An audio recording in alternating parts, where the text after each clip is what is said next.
जोहार, मैं बोल रहा हूँ राजेश कुमार। तुम लोगों को हम इसके पहले समझाए थे मराठा साम्राज्य में पेशवा का कालखंड, और पेशवाओं के क्रम में एक जो क्रम हमने बतलाया था उस क्रम को भूलना मत, यूँ भी हम भूलने देंगे नहीं।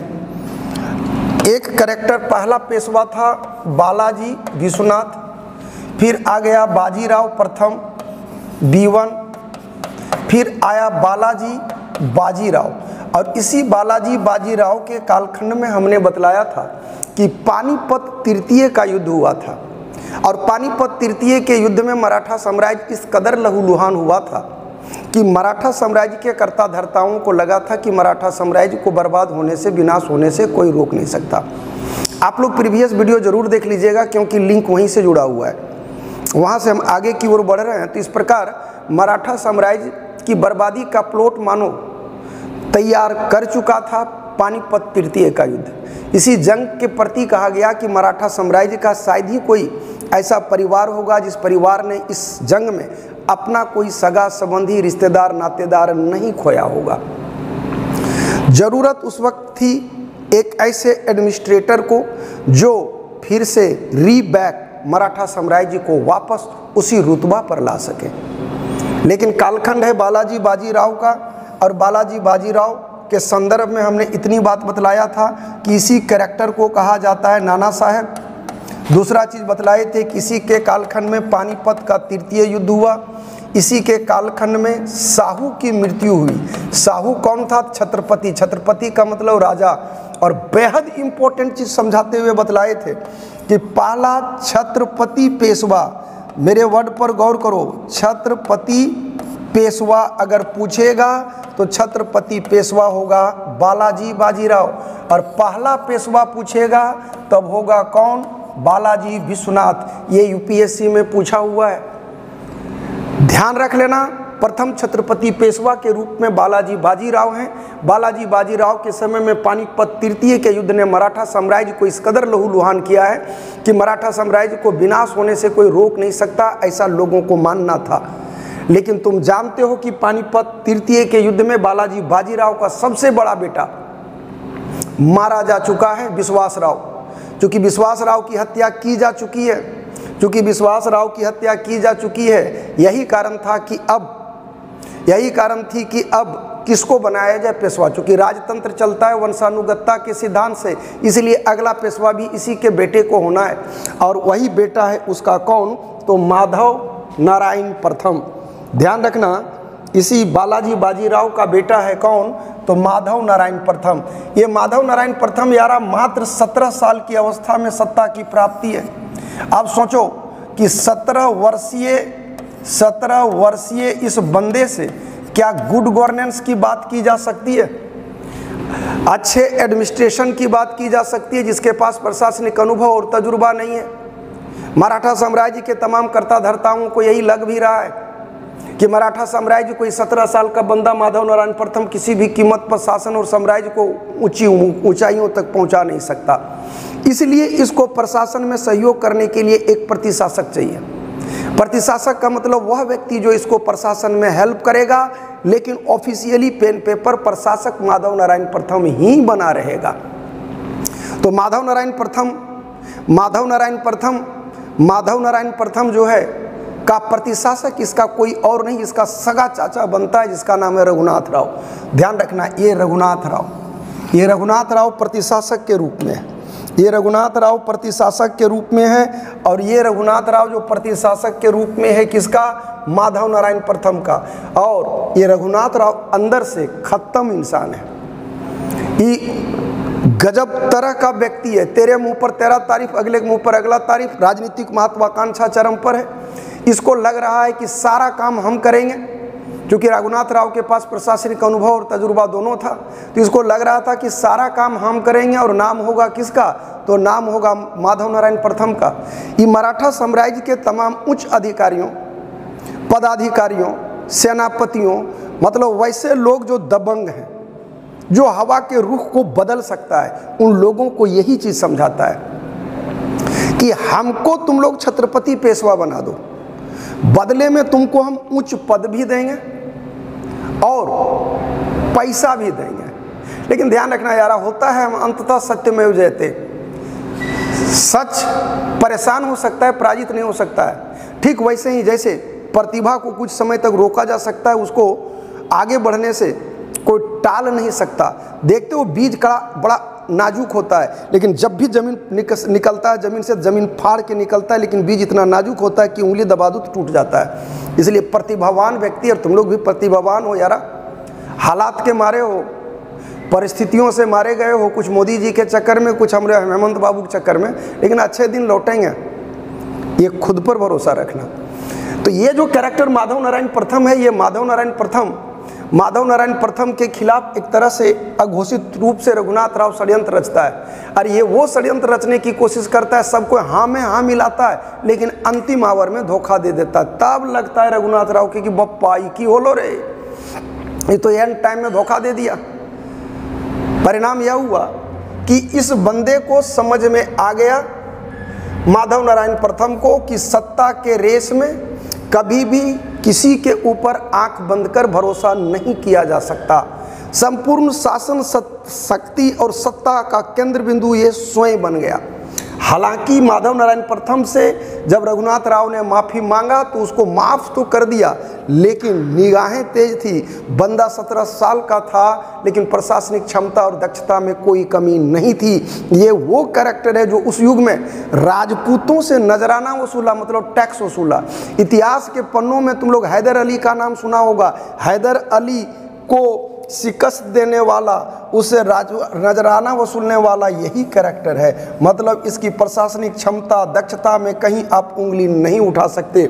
शाह आलम द्वितीय को दिल्ली के तख्त पर, वही शाह आलम द्वितीय जो वहाँ बैठा था, कहाँ, वही शाह आलम द्वितीय जो इलाहाबाद में था। देखो कालखंड 1771 का है, इसका भी कालखंड मिला लो।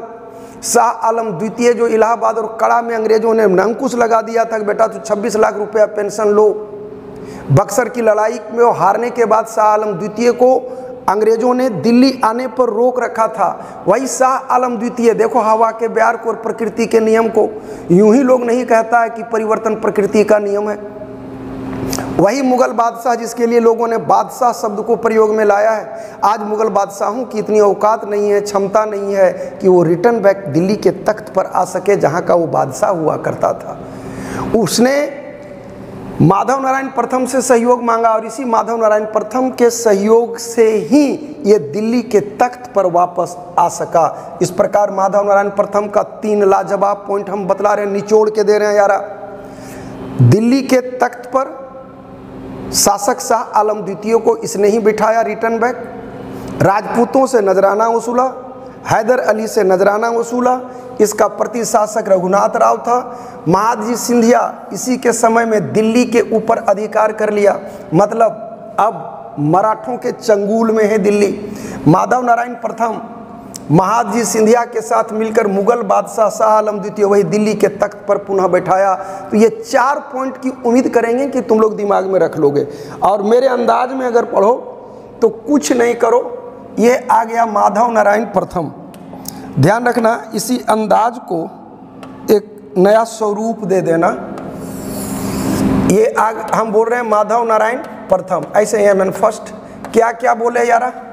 राजपूतों से नजराना वसूला, हैदर अली से नजराना वसूला, शाह आलम द्वितीय को दिल्ली के तख्त पर बैठाया, दिल्ली के ऊपर वर्चस्व काम हो गया। वक्त से पहले, जैसे नहीं होता कि अच्छे चीज़ों की आयु थोड़ी कम होती है, दुष्टों की आयु लंबी होती है। जाड़ा के समय में देख लो यारा, दिन बड़ा सुहाना होता है लेकिन छोटा होता है, रात कष्टकारी होता है लेकिन लंबा होता है। गर्मी के दिन में दिन कष्टकारी होता है लेकिन लंबा होता है, रात सुहाना होता है छोटा होता है। ये बंदा माधव नारायण द्वितीय उसी तरह से कह सकते हो कि ये चीज़ तो अच्छा था लेकिन आयु कम थी, वक्त से पहले इसकी मृत्यु हो गई। और इसी की मृत्यु पर ग्रांड डफ ने कहा था कि पानीपत के मैदान ने उतना हानि नहीं पहुंचाया जितना कि इस पेशवा के असामयिक निधन ने। पानीपत के मैदान ने उतना हानि नहीं पहुंचाया जितना कि इस पेशवा के असामयिक निधन ने। वक्त से पहले इस बंदे की मृत्यु हो जाती है, और इसकी मृत्यु होने पर यही वक्त, यही ग्रांड डफ का स्टेटमेंट है कि पानीपत का मैदान उतना घातक सिद्ध नहीं हुआ जितना कि इस पेशवा का असामयिक निधन। अब मराठा साम्राज्य के सामने एक बहुत बड़ा प्रश्नवाचक चिन्ह पैदा हो गया कि अब अगला पेशवा कौन। चूंकि ये अपने बुतरू था, बात को समझना, हंसी भी लगेगा, ये अपने बुतरू था, वही कारण था कि इसको बुतरू नहीं हुआ, बच्चा नहीं हुआ, तो कौन बनेगा अगला पेशवा। तो निकटस्थ ब्लड रिलेशन कौन है, तो ब्लड रिलेशन में इसका छोटा भाई आता है जिसका नाम है नारायण राव। तो अगला पेशवा कौन बना, नारायण राव। अब नारायण राव को प्रशासन में सहयोग देने वाला कैरेक्टर कौन है, तो नारायण राव को प्रशासनिक गतिविधि में, चूंकि ये भी उससे कम उम्र का था, छोटा था, तो लगा कि इसको भी प्रशासनिक गतिविधि में सहयोग करने के लिए एक सहयोगी चाहिए, और वही सहयोग प्रदान करने के लिए एक कैरेक्टर को ढूंढा गया, और वो कैरेक्टर कोई और नहीं, वही रघुनाथ राव है जो माधव नारायण के प्रथम में था। तो इसका प्रतिशासक कौन हो गया, रघुनाथ राव। प्रतिशासक कौन हो गया, रघुनाथ राव। मतलब चूंकि उम्र कम था, प्रशासनिक गतिविधियों का लाभ उठाया जा रहा है, एक तरह से कह सकते हो, सारा प्रशासनिक काम रघुनाथ राव कर रहा है। और अब रघुनाथ राव को लग रहा है कि अभी नहीं तो कभी नहीं, यही समय है, सही समय है जब मराठा साम्राज्य के ऊपर धावा बोल सकते हैं। और न सिर्फ मराठा साम्राज्य के ऊपर धावा बोला जा सकता है, बल्कि प्रशासनिक गतिविधियों को अपने चंगुल में किया जा सकता है। उसने देख चुका था एक बार, उसको ये समझ में आ चुका था कि दगा किसी का सगा नहीं, न मानो तो कर देखो, और जिस किसी ने दगा किया जाके उसका घर देखो। मतलब एक बार गद्दारी कर चुका था। गद्दारी किया था किससे, तो माधव नारायण प्रथम के समय में। अब लगा कि मराठा साम्राज्य में फिर से तोड़ फोड़ और फूट की क्रिया को अगर हम अंजाम देते हैं तो हमको हारने से कोई रोक नहीं सकता। अगर गद्दारी के शिकार हुए तो परिस्थितियां बदल सकती है। यही वो कारण था जिसके कारण इसने ख्वाहिश पाला कि क्यों नहीं हम मराठा साम्राज्य के दुश्मनों से अर्थात अंग्रेजों से हम सहयोग प्रदान कर लें, और अंग्रेज से सहयोग प्रदान करने की उम्मीद करता है, और अंग्रेजों का यहीं से मराठा साम्राज्य में पदार्पण होता है। मतलब अंग्रेज एंट्री लेगा कहाँ से, तो अंग्रेज एंट्री लेगा माधव नारायण राव के कालखंड से, और इस काम को अंजाम तक पहुंचाएगा कौन, तो इसी का अपना चाचा जो दर्जे का हरामी नस्ल का है, और वो कैरेक्टर है रघुनाथ राव। षड्यंत्र रचा जा रहा है माधव नारायण राव के खिलाफ कि क्या किया जाए। तो यारा कुल मिलाकर के इस बंदे की कर दी गई हत्या। हत्या किसने किया, क्यों किया, आज भी इतिहास के पन्नों में एक रहस्य है। लेकिन कुछ भी हो, जान तो नारायण राव का ही गया, मारा जा चुका है नारायण राव। अब मराठा साम्राज्य के सामने एक बहुत बड़ा प्रशासनिक रिक्तता है, खालीपन है कि अब आगे कौन, क्योंकि आगे कोई छोटा भाई भी नहीं है। और हम बतलाए न कि माधव नारायण चूंकि बुतरू था के कारण उसको बुतरू नहीं हुआ था। अब सेम सिचुएशन इसके साथ है, लेकिन इसकी शादी हो चुकी थी। अब मराठा साम्राज्य के कर्ता धर्ताओं ने निर्णय लिया कि सबसे निकटस्थ ब्लड रिलेशन कौन है, तो सबसे नज़दीकी ब्लड रिलेशन में इसी का चाचा है, और चाचा है कौन, रघुनाथ राव। डन डना डन डन, रघुनाथ राव इसका सबसे नज़दीकी व्यक्ति है, उसका चाचा है। अब लोगों ने निर्णय लिया कि क्यों नहीं रघुनाथ राव को ही शासक बना दिया जाए। तो रघुनाथ राव को शासक बनाने की तैयारी चल रहा है। रघुनाथ राव को लग रहा है कि जितनी जल्द हो सके मेरे हाथों में सत्ता की बागडोर थमा दी जाए। लेकिन लोगों ने कहा रघुनाथ राव, किसी की मृत्यु अशुभ चीज़ होता है, कम से कम हिंदू हो, ब्राह्मण है हो, 13वीं तो पार हो जाने दो, 14वीं के सवेरे तेरा राज्याभिषेक होगा, साम्राज्य जश्न मनाएगा। रघुनाथ राव को भी लग रहा है कि अच्छे दिन, अरे बोल गड़गड़ा के, अच्छे दिन आएंगे। लेकिन तुमको हम अभी एक बात बोले हैं कि दगा किसी का सगा नहीं, ना मानो तो कर देखो, और जिस किसी ने दगा किया जाके उसका घर देखो। यहाँ पर हो गया खेला। ये जो नारायण राव है ना यारा, इसकी बीवी गर्भवती थी, और क्या प्रकृति का लीला है, वक्त से पहले और ठीक 13वीं की रात को उसने एक बेटे को जन्म दिया, और 14वीं के सवेरे को मराठा साम्राज्य को उत्तराधिकारी मिल गया। अब जो ये सोचा था कि अच्छे दिन आएंगे, वो धराशाही हो गया। कौन है वो कैरेक्टर और कैसे करेगा शासन के काम को, इन तमाम बातों की चर्चा मैं करूंगा नेक्स्ट एपिसोड में। तो ये थी खबरें आज तक, इंतजार करो अगले एपिसोड तक। जय हिंद, जय भारत। अगर अच्छा लग रहा हो तो सब्सक्राइब मत करना, और बहुत अच्छा लग रहा हो तो निश्चित रूप से खुद सब्सक्राइब करना और औरों से करवाना। चैनल अभी बिल्कुल नया है, उम्मीद करेंगे कि मेरे भी अच्छे दिन आएंगे, लेकिन तुम लोगों के थ्रू ही आएगा, इसलिए मैं अच्छे का उम्मीद करता हूँ। और ध्यान रख लेना, कर्मवार है, प्ले लिस्ट में सारा चीज़ मिल जाएगा, इसलिए ढंग से, मन से, तन से थोड़ा लग जाना और काम कर देना।